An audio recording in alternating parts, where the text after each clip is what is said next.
हे भगवान, मेरी कुछ मदद करो। मैं तो अब बूढ़ा हो चुका हूँ, मुझसे अब कुछ काम भी नहीं होता है। मेरी कुछ मदद कर दो, खेतों में फसल भी नहीं होती है। दरअसल रघुवीर नाम का एक आदमी अपने एक छोटे से गांव में अपनी एक टूटी हुई झोपड़ी में रहा करता था। रघुवीर बहुत ज़्यादा ईमानदार था और अपना काम अपनी मेहनत के साथ किया करता था। परंतु आजकल तो उसकी फसल नहीं हो रही थी। तभी वहाँ पर एक किशोर नाम का एक आदमी आता है। दरअसल किशोर बहुत ज़्यादा मतलबी आदमी था और वह हर किसी का मजाक उड़ाया करता था। अरे काका, तो आप यहाँ पे क्या कर रहे हैं? अब ऐसे भी इतने बूढ़े हो गए हैं, अभी भी काम करेंगे क्या? अभी भी काम करोगे फिर आपका बेटा क्या करेगा? हैं? अब ऐसे भी आप ही काम करते रहते हो, और इसीलिए आपका बेटा कुछ काम भी नहीं करता है। हैं? आप कुछ काम बंद कीजिए। कब तक काम करेंगे? क्या पागल आगल हो जाएंगे? हैं? आपने बहुत काम कर लिया है। और मैंने सुना आपका बेटा जुआ हुआ भी खेलता है क्या? हैं? पूरे दिन तो सिर्फ वह एक पेड़ के पीछे पड़ा रहता है और ना ही कोई काम करता है, ना ही कोई कुछ। अरे बेटा, मैं क्या करूं इसमें? वो काम नहीं करता है तो क्या करूं? मैं जब तक हाथों में जान है, शरीर में जान है, तब तक काम तो करना ही पड़ेगा। हम किसान और कर भी क्या सकते हैं? अपनी ज़िंदगी तो सिर्फ यही होती है कि अपने खेतों पर ही काम करते हैं। उससे शरीर भी थोड़ा स्वस्थ रहता है बेटा। अब क्या करूं? बूढ़ा हो गया हूं, पर मन नहीं मानता है, फिर भी खेतों पर आ जाता हूं। अरे अरे काका, बस कीजिए। आपकी तो बातें हैं। आपने अगर इतना काम किया होता तो आपका भी घर होता। दरअसल किशोर ऐसा ताना मारकर वहाँ से चला जाता है। बेचारा रघुवीर बहुत ही ज़्यादा रोने लगता है। हे हे भगवान, मेरा बेटा कब सुधरेगा? कब वो मेरी मदद करेगा? मेरी मदद करो। दरअसल रघुवीर बहुत ज़्यादा आलसी था। वह बिल्कुल भी काम नहीं किया करता था और वह सिर्फ पूरे दिन अपने घर पर ही रहा करता था। प्रातःकाल खाना खा के वह अपने घर से निकल जाया करता था और घर से निकलकर वह गांव के एक पेड़ के नीचे वहीं पर लेटा रहा करता था। रघुवीर पूरे दिन उसी पेड़ के नीचे गुजार दिया करता था। वहीं पर आराम से लेट जाता और पूरे दिन आराम से सोता रहा करता था। काम करने में उसका बिल्कुल भी मन नहीं लगा करता था और उसके पिताजी बहुत ही ज़्यादा बुजुर्ग हो चुके थे। तभी रघुवीर बेचारा काम करने के बाद में अपने घर जाता है। रघुवीर अपने कंधे पर अपना फावड़ा रख लेता है और सीधे अपने घर जाता है। रघुवीर घर पहुंचकर तुरंत ही खाना अपनी पत्नी से मंगाता है।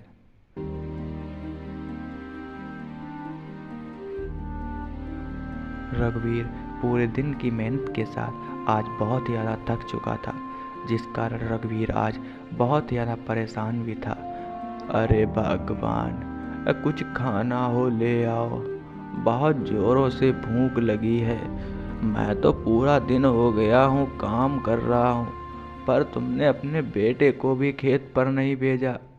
ए जी आई, अब पैसे भी मैं अभी आपके लिए खाना ले आ रही हूँ और कुछ बनाया है मैंने, अब मैं अभी लाती हूँ, वहीं रुकिए। तभी वहाँ पर रघुवीर की पत्नी आती है और जैसे ही रघुवीर की पत्नी आती है तभी रघुवीर बहुत ही ज़्यादा गुस्से में था। आज रघुवीर बहुत ही ज़्यादा गुस्से में था क्योंकि उसका किशोर मजाक भी बना गया था। ए जी, क्या हुआ है? आप बताइए। अब मैंने खाना बना दिया है, आप कुछ खाना खा लीजिए, आपका गुस्सा भी थोड़ा ठंडा हो जाएगा। और वैसे भी हम कर भी क्या सकते हैं? अपना बेटा काम नहीं करता है तो क्या करें? उसका जब काम करने में मन होगा तब वो करने लगेगा। हम अब कर भी क्या सकते हैं? हम लोग तो अब बूढ़े हो चुके हैं। अब मैं सही कह रही हूँ ना? क्या करें? अरे अरे भगवान, ऐसा कब तक चलेगा?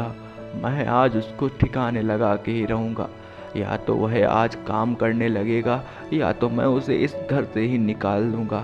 मैंने बहुत सह लिया, मैं तो अब बूढ़ा हो चुका हूँ। अगर ये काम नहीं करेगा तो ये तो अपना खेत भी बेच देगा और हम लोग भटकने के लायक हो जाएंगे। नहीं नहीं, मैं ऐसा नहीं होने दूंगा। मैं इसको घर से निकाल दूंगा ताकि इसको भी कुछ सबक लगे, ये भी कुछ जाने कि पैसा कैसे कमाया जाता है। मैं आज ही इसको घर से बाहर निकाल दूंगा और ये मेरा फैसला है। और तुम भी तरफदारी बिल्कुल ना करना, ठीक है? नहीं तो मुझसे बुरा फिर कोई नहीं होगा और तुम मुझे जानती ही होगी। वैसे भी बहुत दिन हो गए हैं, पूरा दिन सिर्फ पड़ा रहता है। ए जी, आप बात सही कह रहे हैं, पर अपने बेटे को आप घर से कैसे निकाल देंगे? इसको इतना बड़ा पाला पोसा, आप उसे घर से निकाल देंगे? तभी रघुवीर पूरे दिन की हेर फेर के बाद अपने घर आता है। तभी वहाँ पर उसके पिताजी उसे वहाँ पर बुला लेते हैं। तभी रघुवीर हड़काने लगता है। देख रघुवीर, आज मेरी बात सुन ले। तू यदि काम नहीं करेगा तो मैं तुझे घर से निकाल दूंगा। और पैसे भी, अब काम करने की तो नौबत ही नहीं है। अब मैं तुझे आज घर से निकालता हूँ। अब मेरा ये फैसला हो गया है। तू जब तक काम नहीं सीखेगा, जब तक तू कुछ काम नहीं करने लगेगा, तब तक तुझे इस घर में आने की ज़रूरत नहीं है। समझ गया ना? तू अब इस घर से निकल जा। अरे पिताजी, मेरी बात मानिए, मैं ऐसा कुछ भी नहीं कर पाऊंगा। मुझसे काम नहीं होता है, पर आप मुझे घर से निकालिए मत। मैं कुछ काम सीख जाऊंगा और काम करने लगूंगा। आप मुझे घर से ऐसे कैसे निकाल सकते हैं? नहीं नहीं, मैं घर से नहीं जाऊंगा। अब मम्मी तुम कुछ समझाओ ना पिताजी को। मैं घर ऐसे कैसे ढील सकता हूँ? नहीं जाऊंगा मैं। अरे अरे, कैसे नहीं जाओगे तुम? मैंने तुमको बहुत देख लिया है, तुम बिल्कुल भी काम नहीं करते हो। अब पूरे दिन सिर्फ पेड़ के नीचे सोते रहते हो। जब तक काम नहीं करोगे तब तक घर मत आना, जाओ यहाँ से। तभी वहाँ पर रघुवीर ने अपने बेटे को निकाल दिया था। उसका बेटा बहुत ज़्यादा भटक चुका था। वह इधर उधर घूम रहा था और घूमते घूमते वह एक जंगल पहुँच जाता है। वहीं पर उसे एक बहुत ही बड़ा वृक्ष दिखाई देता है और वह वहीं पर बैठकर आराम करने लगता है और वहीं पर सो जाता है, क्योंकि वह बहुत ही ज़्यादा आलसी था, जिस कारण उसे जल्दी से ही नींद आ जाती है। परंतु तभी वह सो ही रहा था, तभी जंगल से अचानक बहुत तेज आवाज़ आती है। अरे यार, ये कैसी आवाज़ है? मैंने किसी को सुना है, कोई मदद मांग रहा है। अब मुझे कुछ करना चाहिए, मुझे उसको देखना चाहिए। क्यों ना, पता नहीं कोई इंसान हुआ तो उसकी मदद हो जाएगी। तो मुझे जंगल की ओर आगे जाना चाहिए, पर सावधानी से जाना पड़ेगा, नहीं तो मैं ही ना मारा जाऊं। मुझे कुछ करना चाहिए। देखता हूँ। वैसे आवाज़ किसकी हो सकती है? कैसा है तू? आज तो मैं तुझको नहीं ढीलूंगा। वैसे भी तू बहुत बच रही है मुझसे। आज तू मेरे हाथों मारी जाएगी परी। मेरी बात सुन ले, आज तू अपने हाथ से मेरे हाथ से नहीं बचेगी। बहुत दिन हो गए हैं, बहुत दिनों से मैं तेरी तलाश में था। आज तो तुझे नहीं ढीलूंगा। भाग रही है, भाग। कितना भागेगी, पर तुम मुझसे नहीं बच पाएगी। दरअसल वहाँ पर एक राक्षस आया हुआ था, जो कि एक परी को मारने की धमकी दे रहा था और उस परी को बचाने के लिए वहाँ पर उसका बेटा आ जाता है और वह डंडे से वार करता है और उस परी को बचा लेता है। धन्यवाद, आपने मेरी मदद की है। आप बहुत दयालु इंसान हैं, जो आपने मेरी आवाज़ सुनकर आपने मेरी मदद की है। आप बहुत ही ज़्यादा धन्य, आपने मेरी मदद की है। मैं आपका ये शुक्रिया अदा कभी भी नहीं भूलूंगी। अब मैं आपको कुछ देना चाहूँगी, बताओ आपको क्या चाहिए? मैं आपकी क्या मदद करूं? आपने मुझे इस भेड़िए से बचा लिया। ये भेड़िया मेरे पीछे बहुत दिनों से पड़ा था।